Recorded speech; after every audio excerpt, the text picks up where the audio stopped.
வணக்கம் நண்பர்களே, story world சேனலுக்காக உங்களுடன் சத்யபிரியா ஜெயக்குமார். அடுத்தடுத்த எபிசோடுகளாக விக்ரமாதித்யன் வேதாளம் கதைகளை தான் நாம் கேட்டுக்கிட்டு இருக்கோம். மன்னர் போஜராஜன் இன்னைக்கு என்ன நடக்க போகுதுங்கிற யோசனையோட அரசவையை நோக்கி புறப்பட்டார். அங்கே என்ன நடந்துச்சுன்னு தெரிஞ்சுக்க நம்ம ஸ்டோரி வேர்ல்டுக்குள்ளே போகலாமா? கதையோட இறுதியில் உங்களுக்கான விடுகதையும் முந்தைய விடுகதைக்கான விடையும் காத்துக்கிட்டு இருக்கு. மிஸ் பண்ணாமல் கேளுங்க. மன்னரை போலவே மக்களும் அங்கே அரசவையில் கூடியிருந்தாங்க. போஜராஜன் சிம்மாசனத்தில் முதல் அடியை எடுத்து வச்சாரு.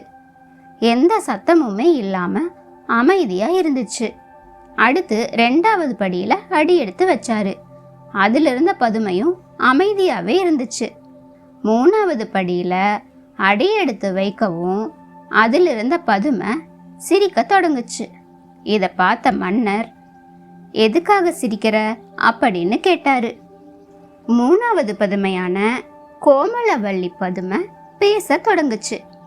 மன்னா, எங்க அரசரோட பாசத்தை பற்றியும் அவரோட தர்ம சிந்தனை பற்றியும் உங்களுக்கு ஏதாவது தெரியுமா அப்படின்னு கேட்டுச்சு. அதுக்கு போஜராஜன், தங்கப்பதுமையே, எங்களை விட விக்ரமாதித்யனோட பாசத்தை பற்றியும் கொடை உள்ளத்தை பற்றியும் உனக்கு தான் நல்லா தெரியும். அதனால் நீயே அவரை பற்றி எங்களுக்கு எடுத்து சொல்லு அப்படின்னு சொன்னார். கோமலவள்ளி பதுமையும் சொல்ல தொடங்குச்சு. எங்கள் அரசர் இந்திரலோகத்திலிருந்து இந்த சிம்மாசனத்தை பரிசாக எடுத்துக்கிட்டு வந்ததும் இந்த உலகம் முழுக்க அவரோட புகழ் பரவுச்சு. சிம்மாசனத்தை பார்க்க பல்வேறு நாடுகளில் இருந்து மக்கள் வந்துக்கிட்டே இருந்தாங்க. அப்போ விக்ரமாதித்யன் தன்னோட தம்பி பட்டிக்கிட்ட தான் வாங்கிக்கிட்டு வந்த வரத்தை பற்றி சொன்னார். அண்ணன் 1000 வருஷங்கள் சிம்மாசனத்தில் உட்கார்ந்து ஆட்சி புரிவாருன்னு தெரிஞ்சதும் எதுவுமே பேசாமல் காளி கோவிலை பார்த்து புறப்பட்டாரு பட்டி. விக்ரமாதித்யன் பட்டி அமைதியா போறத பார்த்து புரியாம குழம்பி போனாரு. பட்டியோ காளி கோவிலுக்கு போய் தான் வாங்கின வரத்தை உபயோகப்படுத்தி அம்மனை அழைச்சாரு. காளி தேவியும் காட்சி அளிச்சாங்க. அம்மனை பார்த்து, தாயே, எனக்கு 2000 வருஷங்கள் வாழ்றதுக்கான வரம் வேணும், இப்பவே கொடுங்க அப்படின்னு கேட்டாரு. இதை கேட்ட காளி பட்டிக்கு ஒரு சோதனை வைக்க நினச்சி, 1000 வருஷங்கள் வாழ்கிற வரத்தை வாங்கின ஒருத்தரை எனக்கு பலி கொடுத்தா உனக்கு 2000 வருஷங்கள் வாழ்கிற வரத்தை நான் தர்றேன் அப்படின்னு சொன்னாங்க. இதோ இன்னைக்கே உனக்கு அந்த பலியை நான் கொடுத்து வரத்தை வாங்கிக்கிறேன் அப்படின்னு சொல்லிட்டு அரண்மனையை நோக்கி புறப்பட்டாரு. அரண்மனைக்கு வந்த பட்டி, அண்ணா, எங்கூட காளி கோவிலுக்கு வாங்க அப்படின்னு சொன்னாரு.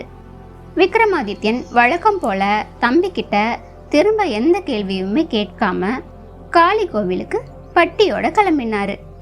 அங்க யாகம் செய்ய தயாரானாங்க.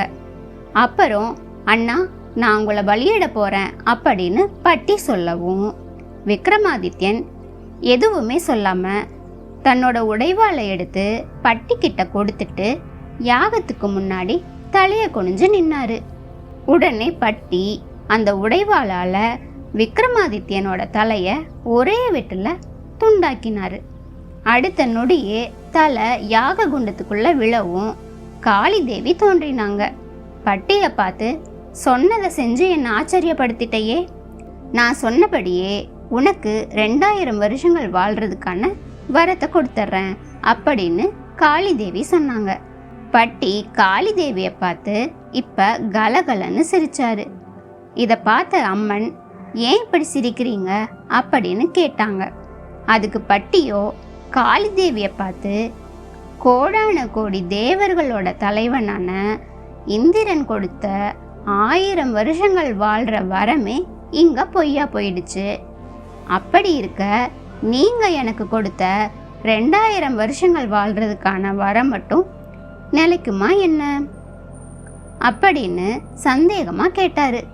அதுக்கு காளி தேவி, என்னோட வரத்து மேல சந்தேகப்படுறியா? உன்னோட மரணம் உனக்கு 2000 வருஷங்களுக்கு அப்புறமா தான் வரும் அப்படின்னு சொன்னாங்க.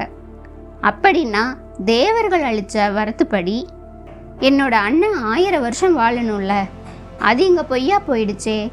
இப்போ நீங்கள் கொடுத்த வரமும் பொய்யா போகாதுன்னு என்ன உத்தரவாதம் அப்படின்னு சொல்லி உயிரை விட துணிஞ்சாரு பட்டி.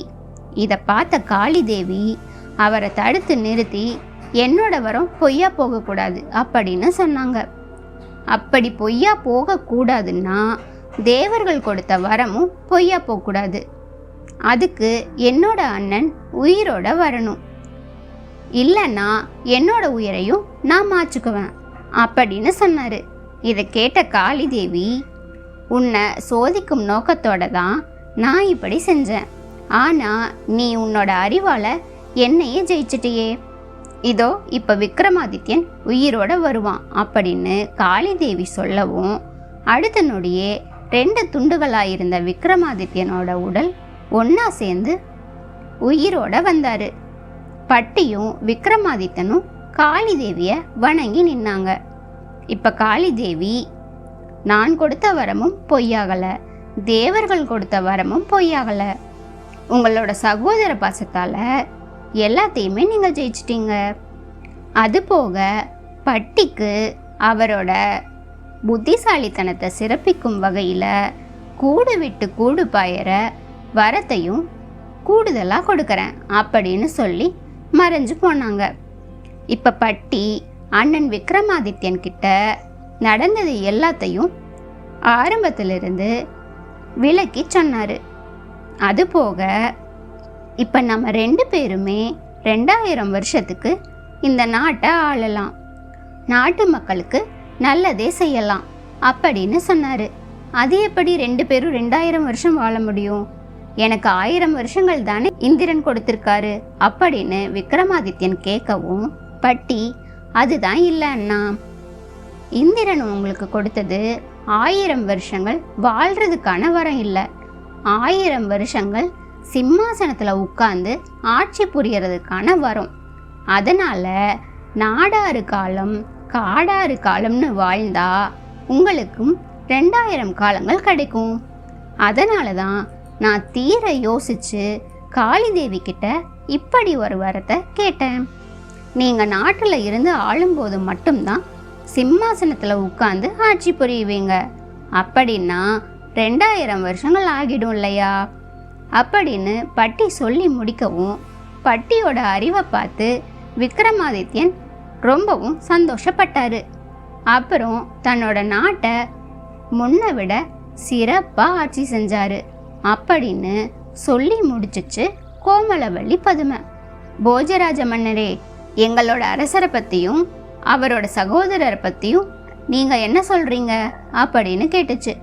போஜராஜன் பட்டியோட அறிவையும் விக்ரமாதித்யனோட அன்பையும் பார்த்து வியந்தே போயிட்டேன். இந்த உலகத்தில் இனி இவங்கள மாதிரி மனிதர்களை பார்க்கறது அரிய விஷயந்தான் அப்படின்னு சொல்லுச்சு. இன்னைக்கும் கதை கேட்டதில் மாலை பொழுது ஆனதுனால போஜராஜன் அரண்மனைக்கு திரும்பிட்டாரு. அவ்வளோதான். அடுத்த நாள் அடுத்த பதுமை என்ன சொல்லுச்சுன்னு அடுத்த எபிசோடில் பார்க்கலாம். என்ன நண்பர்களே, இந்த கதை உங்களுக்கு பிடிச்சிருந்துச்சா? பிடிச்சிருந்தா லைக் பண்ணுங்கள். கதை கேட்கும் பழக்கமுள்ள உங்கள் நண்பர்களுக்கும் இந்த கதையை ஷேர் பண்ணுங்கள்.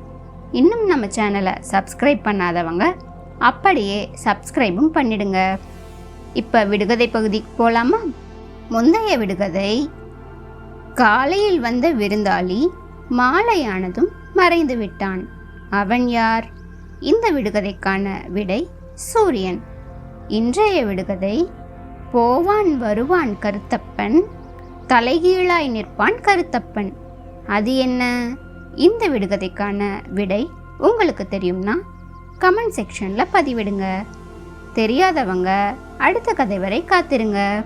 குழந்தைகளோட பெயரோ அவங்களுக்கு பிடிச்சவங்க பெயரோ கதைகளில் இடம்பெறணும்னு ஆசைப்பட்டீங்கன்னா கமெண்ட் செக்ஷனில் ஸ்டோரி வேர்ல்டுன்னு டைப் பண்ணி பெயரை பதிவிடுங்க. ஸ்டோரி வேர்ல்டுக்குள்ளே அவங்களையும் அழைச்சிட்டு போகிறோம். நன்றி, வணக்கம்.